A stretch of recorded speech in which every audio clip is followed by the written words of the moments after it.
We're glad you're with us tonight. I'm Lynn Brooks. And I'm Terri Brewer. We start tonight with a look at your weather. It's a nice looking start to your weekend. But will it stay nice for all your big plans? And what if you're hitting the road to Baton Rouge for the big Bama game? Chief Meteorologist Richard Scott has the answer. Hey there, Richard. Happy Friday. Hey, Terry and Lynn. Good Friday to you. Perfect weather to talk about this afternoon, this evening. 79 now in Tuscaloosa, 76 in Birmingham. Cool air still north of us right now, but the warm air going to keep things in check over the next couple of days. No issues talking about the rain, but for all local high school football games tonight, we're looking great out there. Again, satellite radar, no rain to talk about. If you are heading down to Baton Rouge for the big game tomorrow evening, no travel issues expected in terms of weather conditions out there as we go towards the south and west of Alabama there. No clouds hardly deal with as well tonight. 63 by 7 o'clock, 53 at 10 tonight. So for the local high school football games, the weather is looking great. What about your weekend forecast? Look at the game day forecast coming up in just a bit, so stick around.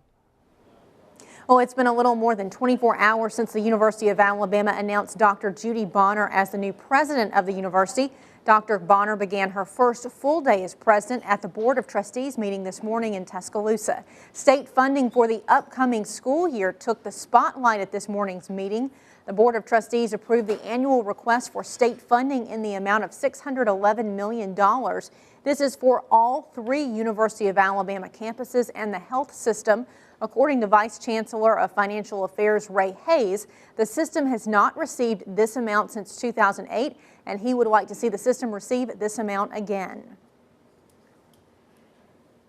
State funding throughout the nation has gone down since 2008, and we're realistic about that, but we feel it prudent to ask for that and keep that information and request before the state and to the legislature and to the governor. Hayes said the University of Alabama system received $442 million for the 2012-2013 school year. Whether you're short on cash or just looking for a good bowl of soup, the American Lunch food truck is bringing free soup to Tuscaloosa residents. American Lunch volunteer Ken Vidovic, and I hope I'm saying his name correctly, says this idea came from UA student Shanna Morgan. Morgan realized people who need food don't always have transportation, so Morgan teamed up with Tuscaloosa restaurants, Chuck's Fish and Five, to create American Lunch.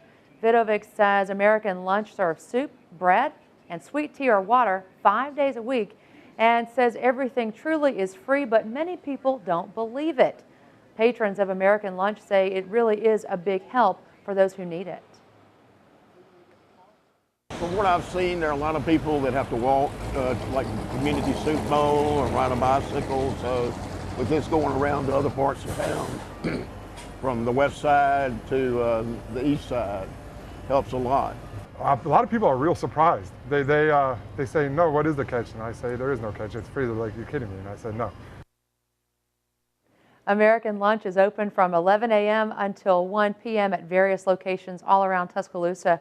For information or how you can learn about how to help, go to WVUATV.com and click numbers and links.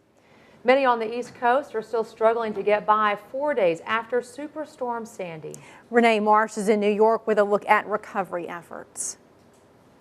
Rescue operations continue 4 days after Superstorm Sandy. Every house, every door, duct tape, the front door, so we know it's been checked. In the hardest hit areas, tempers are running high. We are going to die. You don't understand. You got to get your trucks here on this corner now. New York Senator Chuck Schumer met this woman while touring a waterlogged neighborhood on Staten Island. It's just killing me what these people have to go through. New Yorkers are facing another day of crippled transportation and power outages. Governor Cuomo is warning there may be consequences for utility companies that did not properly prepare for Sandy. Con Edison says the storm was worse than anyone expected. This was just off the charts, and unfortunately we are where we are, and we're just like all the other utilities up and down the East Coast right now, trying to recover, trying to get everybody back as quick as we can. In New York and New Jersey, the wait for gasoline can be agonizing. It took us probably 3 hours to get into the city. There's no gas there, And just to say, I think it's a shame what's happening. It's a shame what's happening. No one was prepared. Some residents are returning home, getting their first glimpse at the damage. And I'm sure that the bay was right here in my house. Sandy could be one of the nation's costliest disasters ever, with an economic impact estimated to be as high as $50 billion. And just minutes ago, New York City Mayor Bloomberg announced the New York Marathon has now been canceled. The mayor had come under fire for making plans to have the marathon as planned. Some people had claimed having the marathon would divert police and other important resources, while many people are still suffering. On your election watch, we're just days away now from Election Day. There are only 4 days left in the race for the White House.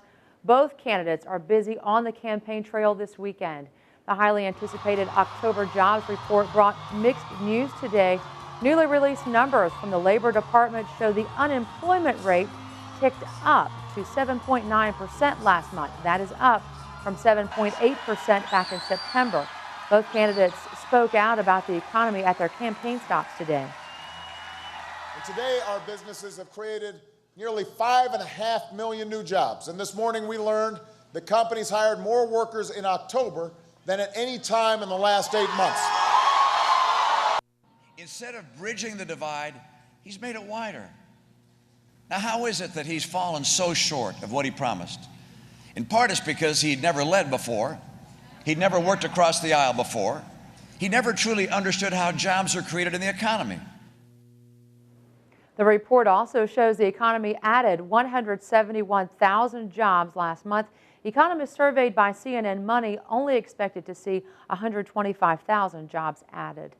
And you'll want to be with Alabama's home team on election night. We will have special coverage throughout the day and into the evening, starting with WVUA first at 4 and running all night at 9:30. You'll want to join us then for extended election coverage. You can also find results on our website, WVUATV.com.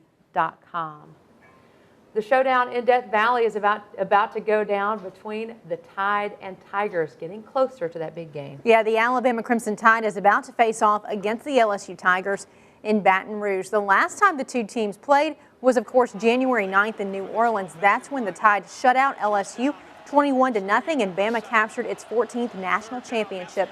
This Saturday, Bama and LSU will hit the gridiron at 7 o'clock and will be carried on CBS. WVUA Sports Director Gary Harris will have more on the big game coming up in Alabama's home team sports. And speaking of football, join us Saturday morning at 8 o'clock for Crimson Tide kickoff. Gary Harris will have complete game day coverage, plus Alabama sports artist Steve Skipper and voice of the LSU Tigers Jim Hawthorne, and a breakdown of the weekend's SEC matchups and feature stories on the Tide. That's Saturday morning only on WVUA TV. And before college football, it's high school football that takes center stage here in West Alabama. For all the latest high school prep highlights, don't forget to join Gary Harris and the WVUA sports team for Football Friday. That's tonight, right after the news at 10.